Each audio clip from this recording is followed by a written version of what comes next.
Welcome to யாஜிரா வீட்டில் ஆன்மீக channel. Hi, எல்லாரும் எப்படி இருக்கீங்க? நம்ம சேனலை சப்ஸ்கிரைப் பண்ணாதவங்க சப்ஸ்கிரைப் பண்ணிருங்க. வீட்டில் எப்போதும் எல்லோரும் சந்தோஷமாக இருக்க வேண்டும் என்றே நினைப்போம். வீட்டு வாசல் மிகவும் முக்கியமானது.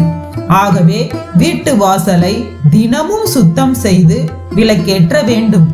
வீட்டில் பாசிட்டிவ் எனர்ஜி நிறைந்திருந்தால் மட்டுமே நன்மைகள் நடக்கும். ஆனால் சிலர் வீட்டில் ஏதோ இறுக்கமான சூழல் இருப்பது போன்று உணர்வார்கள்.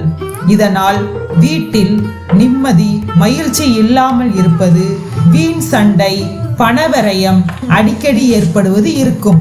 இவற்றை சரி செய்ய வீட்டில் நாம் எளிய வழிமுறைகளை பின்பற்றலாம். வீட்டு வாசலை எப்போதும் சுத்தமாக வைத்திருக்க வேண்டும். எப்போதும் மங்களகரமாக கோலமிடுவது பாசிட்டிவ் எனர்ஜி வீட்டில் அதிகம் நிறைந்திருக்க வழிவகுக்கும். கோலம் வீட்டின் அழகிற்காக மட்டும் போடப்படுவது இல்லை. கோலம் போடுவது பூமிக்கு செய்யும் மரியாதை. ஒழுக்கம் என்பது எப்படி ஒரு மனிதனின் வாழ்க்கையை அழகாக மாற்றுகிறதோ அதே போலத்தான் நம் வீட்டையும் வாசலையும் அழகாக்குகிறது. அனுதினமும் கோலங்களை போடும்போது தெளிந்த சிந்தனை உடையவராக உருவாகுகிறோம். நாம் பொதுவாக வீட்டில் ஒரு உருளியில் தண்ணீர் விட்டு அதில் பூக்களை மிதக்க விடுவோம். இப்படி தண்ணீரில் பூக்களை போட்டு வைக்கும் பழக்கமானது நமக்கு அதிகப்படியான நேர்மறை ஆற்றலை தருகிறது. எதிர்மறை சிந்தனையோடு நம் வீட்டிற்கு வருவோர்களின் கெட்ட ஆற்றலை உறிஞ்சிக்கொண்டு நல்ல ஆற்றலை மட்டுமே நமக்கு வெளிப்படுத்தும். இந்த உருளியில் ஜவ்வாது கலந்தும் வைக்கலாம். அந்த காலத்தில் விளக்கு ஏற்றுவதற்கு தனியாக வாசலில் மாடம் என்று வைத்திருப்பார்கள். இப்போது எல்லாம் அவ்வாறு வீடு கட்டுவதும் இல்லை.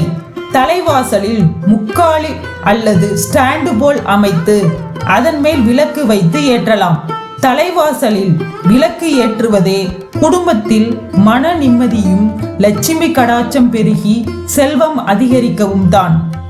ஒருவரது வீட்டின் நுழைவு வாயில் வைக்கும் பொருட்களும் சின்னங்களும் நம் வீட்டின் அதிர்ஷ்டத்தை கொண்டு வந்து சேர்க்கும். நல்ல வைப்ரேஷன் உண்டாகும். பெண்கள் நிலைவாசலை கூட்டி சுத்தம் செய்து தண்ணீர் தெளித்து கோலமிட்டு விளக்கு வேற்றுவதால் நம் வீட்டிற்கு மகாலட்சுமி தேடி வருவாள். வாசலில் செய்யும் சிறு மாற்றங்கள் கூட மொத்த வீட்டின் நன்மைக்கும் காரணமாகி விடுகிறது. நான் எப்போதும் இது போலத்தான் வீட்டின் வாசலை வைத்திருப்பேன். மனதிற்கு இனம் புரியாத மகிழ்ச்சியை தருகிறது. நீங்களும் உங்கள் வீட்டு வாசலில் தினமும் விளக்கேற்றி பூக்கள் இட்டு வழிபட்டு வாருங்கள். செல்வம் பெருகட்டும், ஐஸ்வர்யம் பெருகட்டும், மங்கள நிகழ்ச்சிகள் நடைபெறட்டும். வாழ்த்துக்களுடன் யாஜிரா வீட்டில் ஆன்மீக சேனல். இது போன்ற பதிவுகள் உங்கள் மனதை அமைதி அடைய செய்யும் என நம்புகிறேன். தேங்க்யூ ஃபார் வாட்சிங்.